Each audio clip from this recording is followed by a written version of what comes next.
We're live. What's up, everybody? Happy 29th of December, 2025. Thanks for hanging with Mr. Douglas, who is me. Hey, we are here at the end of the year, moving into the beginning of another one. I just watched a great astrology forecast for 2026. It was a condensed version, but this one laid it on the line and said it's going to be one of great success for those of us leaning in and taking risks and having a good time with ourselves and others. It's supposed to be the risk taker's year. It's supposed to be the one where no more slow plodding along and methodical planning and laying each line in the railroad of life and dreaming manifestation. No, it's supposed to be let's go. Let's pump up the engine and roll on the track. And so that's what we're here for. We're here to start rolling on that track at the end of this 2025 into 2026. Happy Monday. This is a continuation of what we were doing in the last chill and chat, chill sesh, talking about the PK man. The last time we went over it, we went into Ted Owens, who, for those of you that don't know, Ted Owens is known as the PK man. What's happening, Sunshine Robin? Hello, I am having a fabulous evening. Thank you. I hope you are too. Happy Monday. I am looking forward to sharing and continuing to share the PK Man story. We're going to go into chapter 11 this evening, and it's wonderful to have you here. May the good vibes be redoubled to you and you who you want to share them with. Monday. I have seltzer water because it's dry where I am right now, so excuse me. 2 heartbeats, absolutely. Anyway, so PK Man, chapter 11.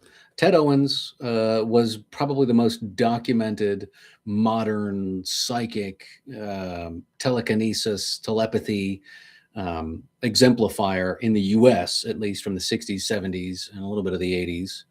And Jeffrey Mishlove, New Thinking Aloud, wrote an incredible tome about the PK Man, which we will be pulling from this evening.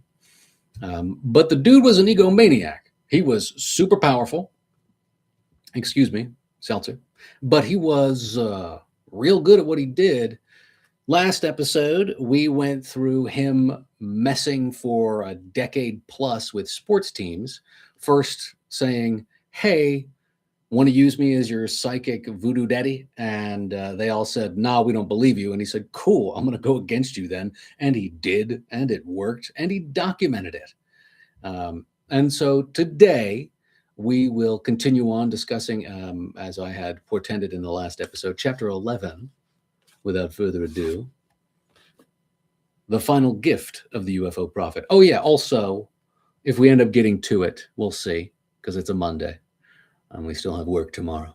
But if we got a little time, I can absolutely hit up his book, Ted Owens' own book, How to Contact the Space People. So yeah, before we dive deep, Ted Owens at first thought he was discussing or conversing, communing with Mother Nature. He thought that his abilities were kind of filter through the life force of the planet, of Mother Nature, and that archetypical essence was speaking through him. He would be able to call down lightning by pointing at an area and it would happen. Trippy, repeatable. So at first he was like, okay, this is me and my nature getting together. But as time went on, he began to experience communion with what he describes as mantid beings. Take that for what you will.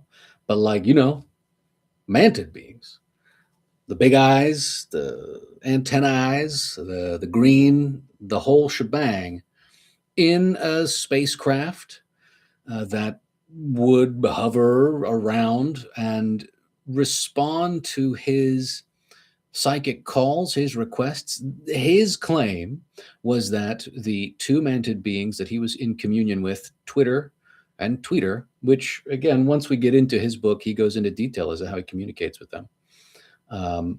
He would communicate with them and say, yeah, I want this to happen over here and here.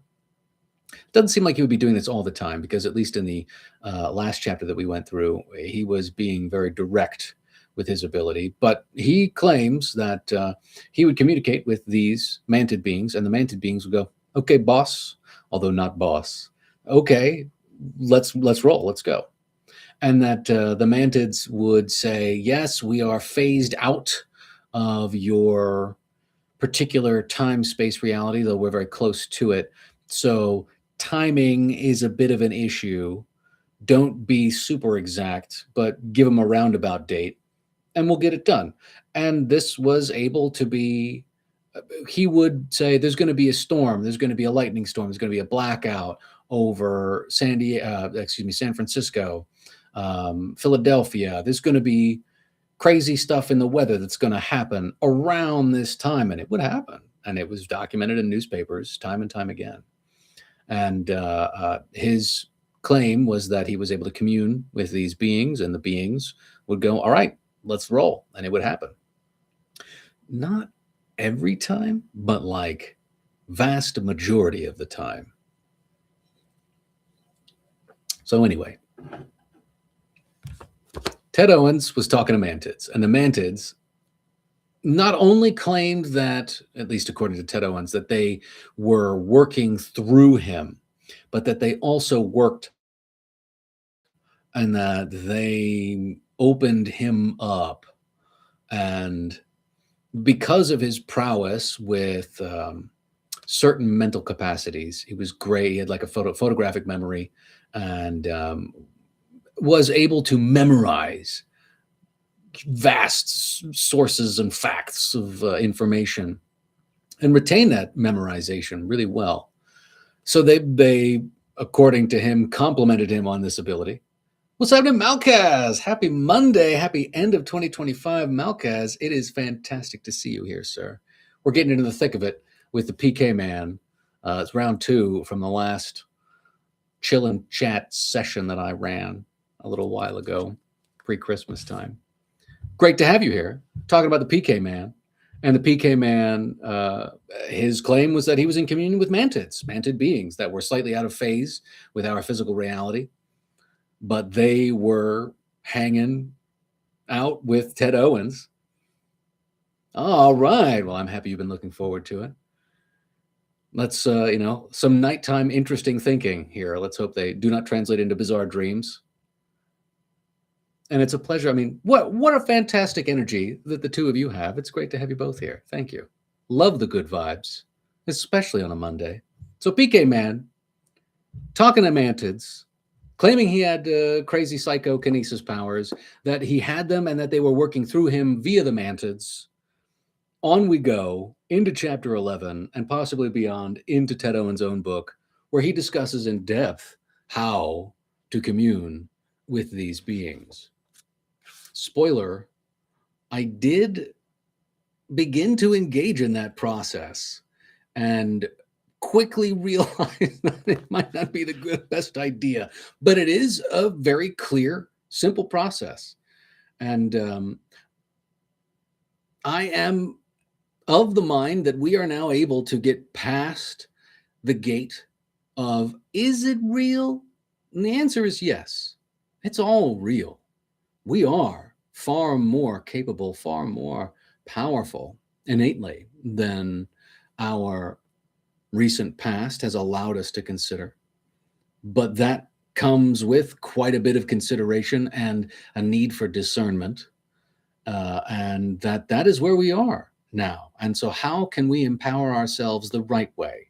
Not the selfish way, not the short-sighted way, but the right way to engage with and ignite what is already within us, so that in this very increasingly bizarre world, what with AI and silver going nuts right now, I mean, did you guys see here real quick? Okay, it's live. So did you see the whole report this morning about apparently a major bank got way too greedy, way too quick, and put a whole bunch of bets in on shorting silver, and they lost, and silver went and hit like $90 or maybe even $100 today, and dropped $9 quickly. But this major bank is in major doo-doo at this point because they messed up and did not have any kind of collateral to back up their shorts. And no one knows who the bank is. Yeah, it's super sus. But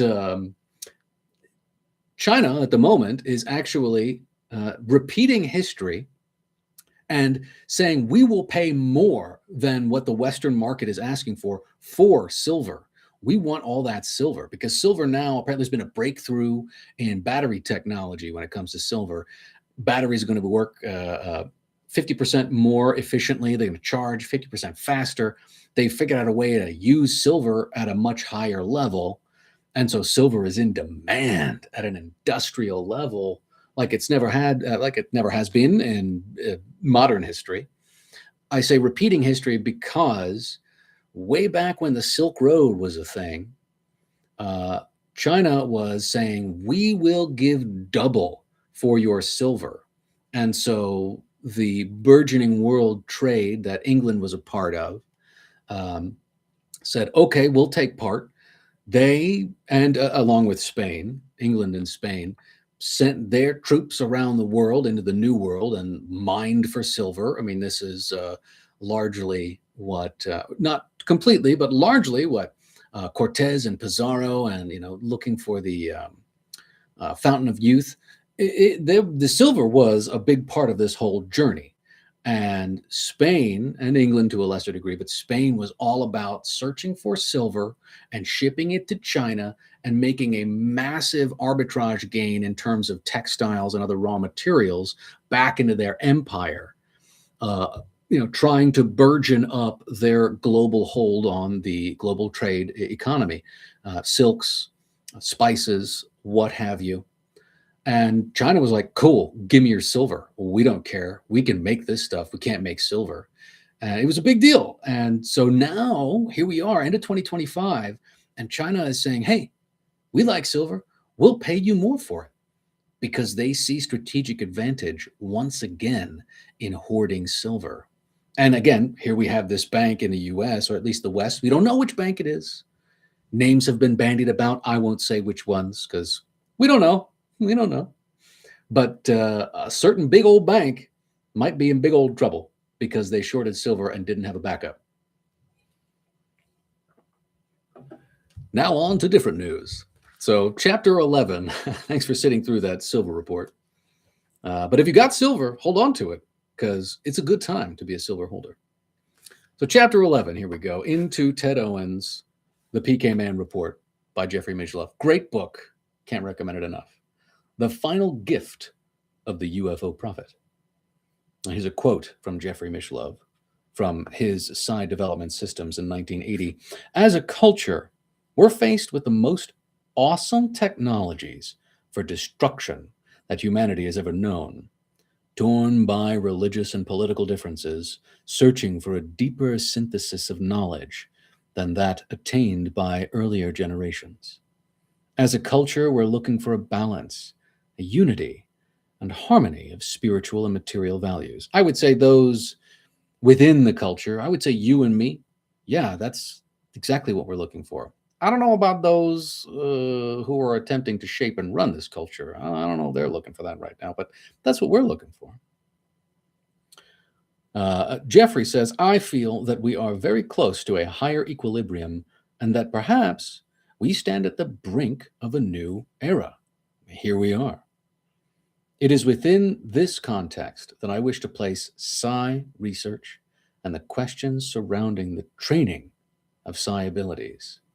And I am right here for it. We begin. I give my soul, mind, and body to nature and God. In February 1986, I arranged to take Ted Owens' training course. We met together in a San Francisco hotel room near Fisherman's Wharf. Excuse me. The program ran for 2 days. During most of that time, I was lying on a king-size bed in a hypnotic trance.